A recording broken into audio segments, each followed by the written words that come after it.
Hello guys, today is a special edition of 5 Minutes of Magic. Welcome. Here I am from my relatively new space. So I introduce you to my books again, as always. And today is 8th of March. Happy International Women's Day. And on that note, I am going to read my favorite author and my favorite book of all time. When someone asks me of a book that impacted me, it's always the Fountainhead, so much that I have 2 different editions. One of the first editions and this one, which is the one that I bought, recommended by my dear birthday twin and one of my closest friends, Diana. We were in Miami, as you do, on a summer, and we were browsing. One of our favorite things to this day that we do together is that we go to bookstores. And I remember she said, Carlina, mira esta vaina. Y yo como que, ah. And as soon as I started, I couldn't put it down. And from then on, I'm a massive fan of Ayn Read, of her philosophy, the way of breaking boundaries, and she's a fucking badass woman. So I'm gonna start without further ado by here we go. Did you miss me? Babes. Here we are. Oh my god, train tracks also, but it doesn't matter. Here we are. 5 minutes. Let's go. Part 1. Peter Keating. Howard Rourke laughed. He stood naked at the edge of a cliff. The lake lay far below him. A frozen explosion of granite burst in flight to the sky over motionless water. The water seemed immovable, the stone flowing. The stone had the stillness of one brief moment in battle, when thrust meets thrust and the currents are held in a pause more dynamic than motion. The stone glowed, wet with sun rays. The lake below was only a thin steel rim that cut the rocks in half. The rocks went on into the depth unchanged. They began and ended in the sky, so that the world seemed suspended in space. An island floating on nothing, anchored to the feet of the man on the cliff. His body leaned back against the sky. It was a body of long straight lines and angles, each curve broken into planes. He stood rigid, his hands hanging at his sides, palms out. He felt his shoulder blades drawn tight together, the curve of his neck and the weight of the blood in his hands. He felt the wind behind him in the hollow of his spine. The wind waved his hair against the sky. His hair was neither blonde nor red, but the exact color of ripe orange rind. This is when I got obsessed with orange.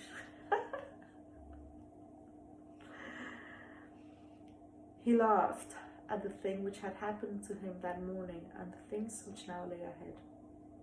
He knew that the days ahead would be difficult.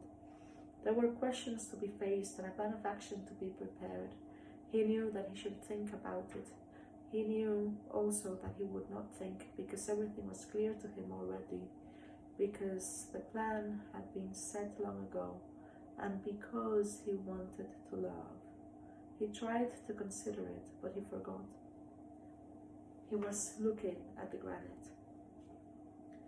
He did not laugh at his eyes as his eyes stopped in awareness of the earth around him. His face was like a law of nature, a thing one could not question, alter, or implore. It had high cheekbones overgaunt, hollow cheeks, grey eyes, cold and steady, a contemptuous mouth shut tight, the mouth of an executioner or a saint. He looked at the granite, to be cut, he thought, and made into walls. He looked at a tree, to be split and made into rafters. He looked at a streak of rust on the stone and thought of iron ore under the ground to be melted and to emerge as girders against the sky. These rocks, he thought, are here for me, waiting for the drill, the dynamite and my voice, waiting to be split, ripped, pounded, reborn, waiting for the shape my hands will give them.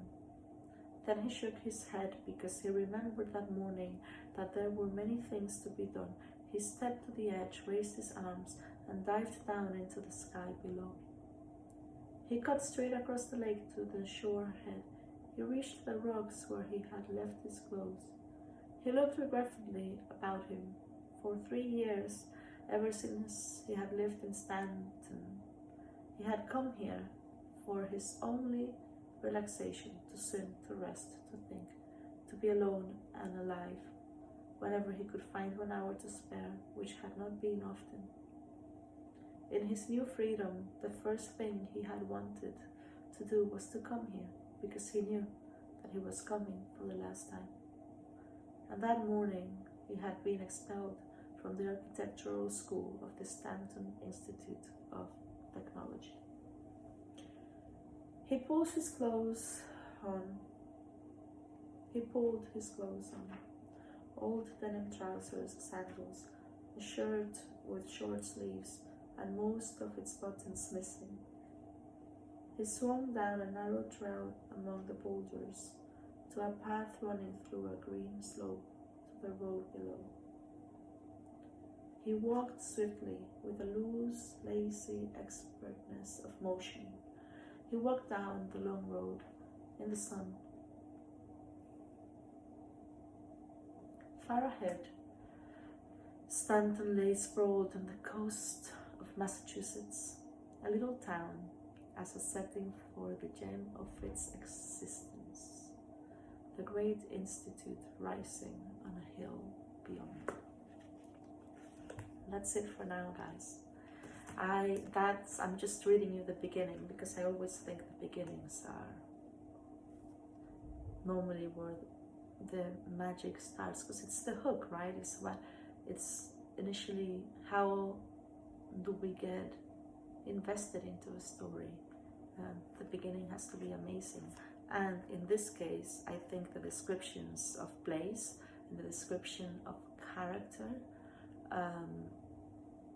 through a physical description of character, we get to know a lot about this guy, about who he is, about his demeanor,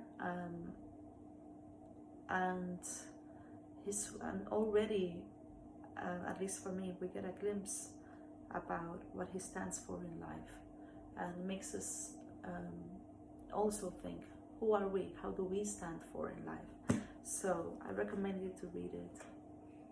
It's here. Go find it. It's amazing. Let me know in the comments below. If you do, subscribe for more of these. They are coming every week. 5 minutes of magic for you and for me and for the world. This Princess Warrior says hasta luego.